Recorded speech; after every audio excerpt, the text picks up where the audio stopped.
Gwanda. Yes, we are here at this place. What exactly is happening and why did you decide to have this project here? Okay, this is Mashaba Solar Power Station. It's a 99 kilowatt plant with 100 solar panels, each generating a peak of 255 watts. So with that power, the total capacity of the plant is 99 kilowatts. So from that power, we're powering 4 load centers with 2 irrigation schemes, a clinic connected to a business center, as well as a school which is also connected to the business center.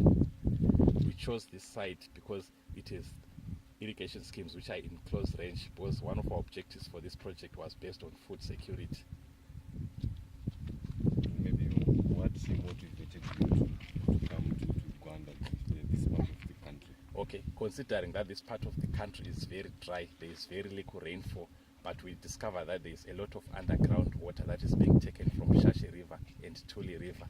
So we're using a method of sand abstraction to abstract water for irrigation schemes. And this project, you're targeting the rural communities. How many in particular? How many families or which communities are benefiting from this?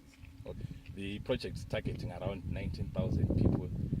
For the irrigation schemes, at Rastas Gosh, we have about 42 farmers. Then for Mangongoni irrigation scheme, with around 45 farmers. But the rest of the community is benefiting through the school, the business centers, and the clinic, and the kiosks. And maybe what role did the community? Take it up again. It's 10, it's 10,000 Okay. for Zimbabwe. Then Then 20 from for Zimbabwe. say From here in Zimbabwe. All right. yeah.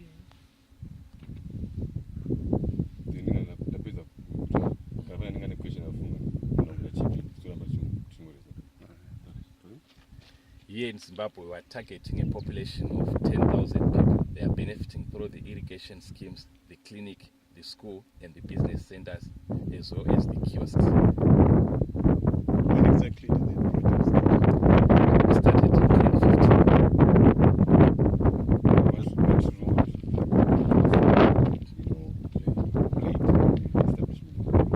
To begin with, the community contributed the land that was taken in, and they also provided labor for doing construction of the power line as well as the power station. Also, even at the irrigation schemes, the community were involved through the labor. How much was projected into this project, and are the villagers paying the same? At the moment, it's still for free since it's under testing, but we have installed a prepayment system. So we're still working on the tariff system. Once we've agreed the tariff with ZESA, Ministry of Energy, and the community, then we'll configure the tariff and the community to start paying. And how much was it injected into the project, the Zimbabwe project? Listen, that you say that. Yeah, that's an important start.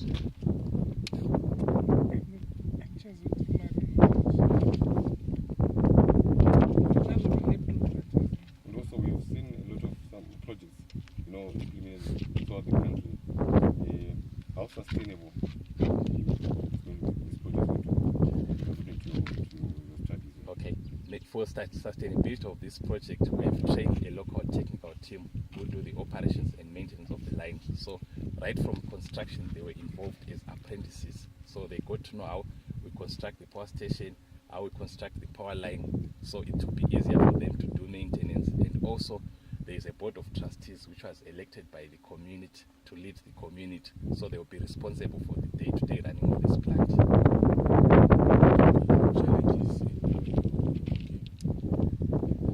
The first challenge was to the community, for them to know that a solar plant can power a power line. To them, it was very difficult to believe that.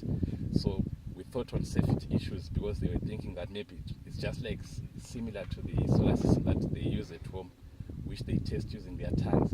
But now with this system, it was something we had to do to make sure that safety-wise the community is very aware of the dangers that can be caused by this electricity. You maybe look into renewable energy. Maybe what's your take, what's your view with regards to the use of renewable energy, especially solar energy, vis-a-vis climate change? I think renewable energy is the way to go now, because for considering our country, the power that we are generating is not enough to power the whole country. So if we expand the national grid, it becomes very expensive, unlike putting a standalone plants which are off-grid. And also, solar energy is accessible anyway. And apart from Gwanda, which other areas are you targeting? At the moment, most of our projects, they are in Gwanda, so we have other smaller similar projects, but which are for solar gardens within Gwanda. But our idea is maybe this project, since it's a pilot project, it can be replicated. So we have engaged even team from RIA and also ZESA and Ministry of Energy. They have come to see our plant, and they are using even our diagrams to replicate this plant throughout the country.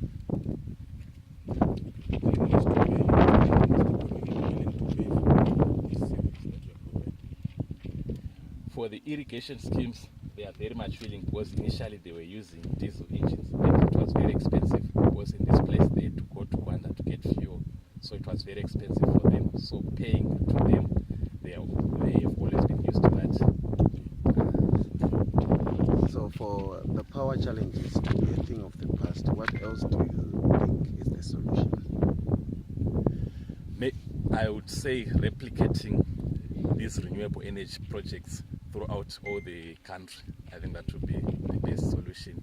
And also in our kiosks, there are solar products like solar lanterns, solar TV, solar refrigerators, such that it's not like everyone has to be connected to the grid to access energy. So they can access energy through their own solar systems at home, which are independent from the national grid. You talked of determining or coming up with a tariff. Is the community going to be involved in determining the tariff? And also, do you think that they will be able to afford? I think they will be able to afford. The community will be involved very much. Like we'll tell them all the expenses. Actually, we've told them all the expenses, like for operations and maintenance, the guard, all the expenses that they will need, and also the possible maintenance procedures that they will require. So those who inform them, then we'll work with them the tariff and agree so that they can own up the tariff. When did you start after you completed when you started working when? In January 2016, then started working in September 2016. Okay, so it's almost a year now. Yeah. You mentioned. And you know hiccups, Of course, since it's a new system, like I said, we completed in January 2016. Then after completion, we had a technical breakdown. So the biggest challenge was all our material within the power station was imported from Germany. So we had to rely on German companies for the space. But however, we engaged SIRDC, a National Investor of Science and Technology. So now our control boards and other equipment is being manufactured locally.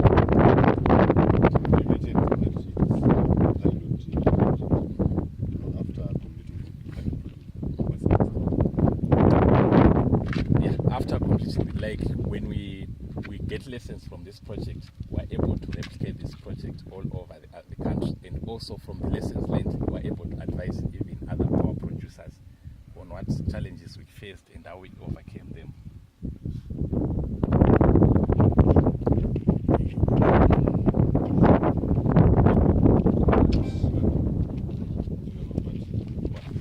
Our battery room, we have 48 batteries in each container. The batteries are for backup. So when we have generated our electricity from the solar panels, it feeds directly into the grid. The excess power comes to charge the batteries. So the battery power is used especially at night and also to stabilize the power system. Behind me, man, those are panels. Okay. Explain the process of it. Right. I know that say.